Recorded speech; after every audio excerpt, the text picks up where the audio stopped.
ఈరోజు తెలంగాణ డీజీపీ గారిని కలిసి ఎవరైతే గతంలో నన్ను చంపుతామని బెదిరించినటువంటి తెలంగాణ భాషా సంస్కృతి శాఖ డైరెక్టర్ మామిడి హరికృష్ణని వెంటనే అరెస్ట్ చేసి ఆయన జైల్లో పెట్టాలని చెప్పేసి మేము డీజీపీ గారికి ఉస్మాన్ యూనివర్సిటీ విద్యార్థి చేసి కంప్లైంట్ చేయడం జరిగింది. వారు కూడా సానుకూలంగా స్పందించడం జరిగింది. మామిడి హరికృష్ణ అనేటువంటి వ్యక్తి వీధి రౌడీలాగా, రాయలసీమ రౌడీలాగా, గూండాలాగా నన్ను చంపడానికి కొంతమందికి సుపారిచ్చి నిన్ను 2 రోజుల్లో చంపుతామని చెప్పేసి కూడా ఫోన్లు చేసి బెదిరేయడం జరిగింది. అదేవిధంగా నేను నివాసం ఉంటున్నటువంటి ఏరియాలో కూడా కొంతమంది అనుమానాస్పదంలో కత్తులతోని, రాళ్లతోని, తుపాకులతో తిరుగుతున్నట్టు కూడా మా యొక్క కొంతమంది స్నేహితులు చూడడం జరిగింది. అట్టి విషయం మీద కూడా మేము కంప్లైంట్ చేయడం జరిగింది. ఎవరైతే గతంలో మొన్న జరిగినటువంటి హెచ్ఎండిఏ ఎండి బాలాజీ కంటే 100 కోట్ల ఏ విధంగా వెనకేసుకుని బినాముల పేర్లు ఉన్నాయో, మామిడి హరికృష్ణ పేరు మీద కూడా బినాముల పేరు మీద 1000 కోట్ల ఆస్తులు ఉన్నట్టు కూడా మాకు సమాచారం ఉన్నది. దాన్ని ప్రశ్నించినందుకు, దాని మీద కంప్లైంట్ చేసినందుకు 9 ఏళ్లు డిప్యుటేషన్ గా వచ్చి 9 ఏళ్లు ఈ అధికారాన్ని అనుభవించు 100 కోట్ల రూపాయలని దుర్వినియోగం చేసినటువంటి మామిడి హరికృష్ణ గారిని వెంటనే సస్పెండ్ చేయాలి. అదేవిధంగా అతని మీద మర్డర్ కేసు పెట్టాలని మేము డిమాండ్ చేస్తున్నాం.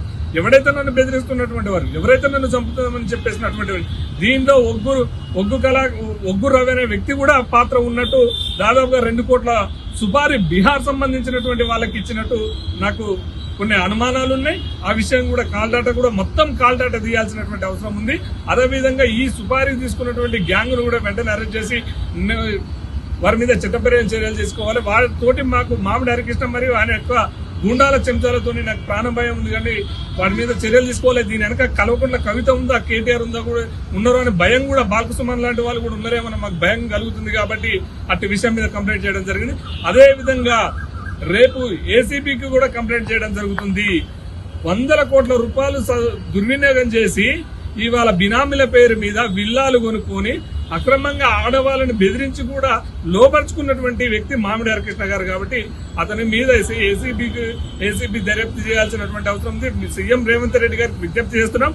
ఇలాంటి అవినీతి అధికారులను పెట్టుకుని మీరు పాలన సాగిస్తామంటే కుదరదు. ఇలాంటి అవినీతి వారిపై చట్టరీత్యా చర్యలు తీసుకోవాలి. గతంలో కళాకారుల నోట్లో మన్ను కొట్టి కళాకారులని ఒక ప్రభుత్వం తరపున పాడాల్సినటువంటి కళాకారులని కొట్టోడ రేవంత్ రెడ్డి అని, బండి సంజయ్ అని, లేకపోతే ఈటలాంధ్ర అని ప్రతిపక్షాలను తిట్టడానికి తిట్టించినటువంటి వ్యక్తి ఈ మామిడి హరికృష్ణ గారు. కాబట్టి వెంటనే ఇతను గుర్తించి సస్పెండ్ చేసి జైల్లో పెట్టాలని మేము ఉస్మానియా యూనివర్సిటీ విద్యార్థి డిమాండ్ చేస్తున్నాం.